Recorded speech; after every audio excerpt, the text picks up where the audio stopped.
அடேங்கப்பா ஆஹா சமையல். இன்றைக்கி பார்த்தீங்கன்னா கேழ்வரகு கம்பு வச்சு தான் நான் கூழ் செஞ்சு காமிக்க போகிறேன். பாருங்கள், நைட்டே அரைச்சி புளிக்க வச்சுட்டேன். கம்பு மாவும் கேவுரு மாவும் நைட்டே அரைக்கி புளிக்க வச்சுட்டேன். இப்போ அடுத்து நம்ம எப்படி செய்யலான்னு பார்க்கலாங்க.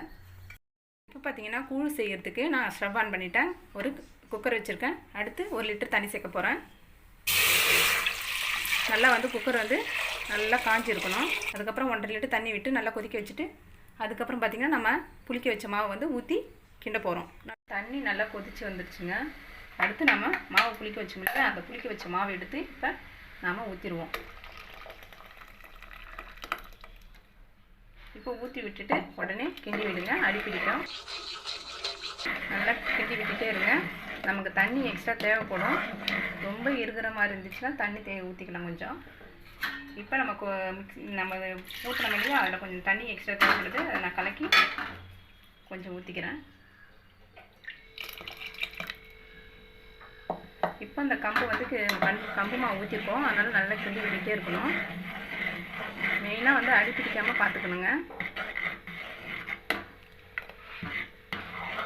கம்பு மாவு நல்லா வெந்திருக்கணும். இந்த மாதிரி திரி திரியாக இருக்கக்கூடாது. இப்படி தொட்டு பார்த்தீங்கன்னா அந்த மாவு நல்லா நைஸாக கையில் நல்லா நைஸாக வரும். அந்த மாதிரி இருந்துச்சுன்னா இது வெந்துருச்சுன்னு அர்த்தம். இப்போ ஃபுல் ஃப்ளேமில் வச்சு நல்லா கிண்டி விட்டுட்டே இருங்க. கொஞ்ச நேரம் விட்டு கிண்டிக்கிட்டே இருங்க. இப்போ பார்த்தீங்கன்னா மாவு நல்லா பொங்கி வருதுங்க. இந்த ஸ்டேஜில் நம்ம சிம்மில் வச்சுக்கிட்டு தான் கிண்டணும், இல்லைன்னா பொங்கி கீழே ஊற்றிடும். பாருங்க, நல்லா வெந்திட்டு இருக்கும்போது அவ்வளோ வாசனை வருதுங்க.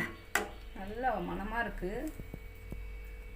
இப்படி தொட்டு பார்த்தீங்கன்னா அந்த திரியாக இருக்கிறதுல நல்லா குழாகும். அந்த மாதிரி ஆயிடுச்சுன்னா இப்போ அடுத்து பார்த்தீங்கன்னா நல்லா கம்பு மாவு வெந்துருச்சுங்க. இப்போ நம்ம கேழ்வரகு மாவு கலக்கி வச்சுருக்கோம் இல்லையா, அதை இப்போ ஊற்றிடலாம். ஊற்றி விட்ட உடனே நல்லா கிண்டிக்கிட்டே இருங்க. இப்போ நம்ம கேழ்வரகு மாவு போட்டால் தான் ரொம்ப அடிப்பிடிக்கும், ஏன்னா அது இருக்கும். அதனால நம்ம கிண்டி விட்டுக்கிட்டே இருக்கோம். ஊற்றி விட்டு பாருங்க, நல்லா திக்காயிரும். கேழ்வரகு மாவு சேர்த்த உடனே திக்காயிரும். ஃபுல் ஸ்டீமில் வச்சு நல்லா கலக்கிக்கோங்க. நமக்கு கெட்டி ஆகிற அந்த டைமில் சிம்மில் வச்சுக்கோங்க. இப்போ மிக்ஸ் ஆயிடுச்சு. நல்லா வேகணும். கேழ்வரகு மாவு நல்லா வேகணும். நீங்கள் இன்றைக்கே சாப்பிட்ற மாதிரி இருந்தால் உப்பு போட்டு செஞ்சுக்கோங்க. நான் இன்றைக்கி செஞ்சு நாளைக்கு சாப்பிட்றதுனால நான் உப்பு போடலை, நீர்த்து போயிடும். இப்போ நம்ம ஆஃப் பண்ணிவிட்டு கெட்டியானதுக்கப்புறம் பார்க்கலாங்க. இப்போ கூழ் ரெடி ஆகிடுச்சு, ஆறிடுச்சு. இப்போ கரைக்கலாம். இப்போ கூழ் பவுலில் போட்டுடலாம்.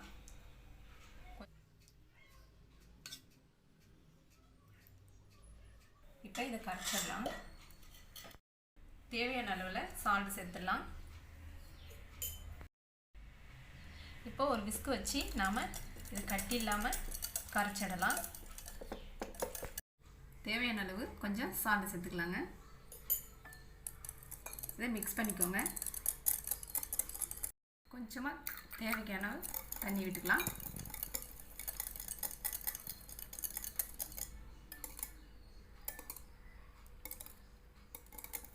கொஞ்சமாக ஆனியன் கொஞ்சம் தூவிடலாம் டேஸ்ட்டுக்காக. இது ஆனியன் போட்டு நம்ம இது கூழ் குடித்தோம்னா அவ்வளோ டேஸ்ட்டாக இருக்கும். கொஞ்சமாக தயிருங்க.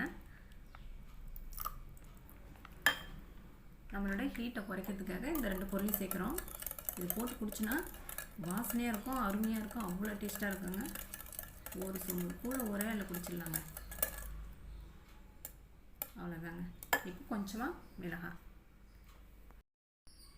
கொஞ்சமாக பச்சை மிளகாய், உங்களுக்கு தேவையான காரத்தை நீங்கள் போட்டுக்கோங்க. நான் கொஞ்சமாக தான் போட்டிருக்கேன். இப்போ அப்படியே ஒரு கிளாஸில் ஊற்றி குடிக்கிற வேலை தாங்க.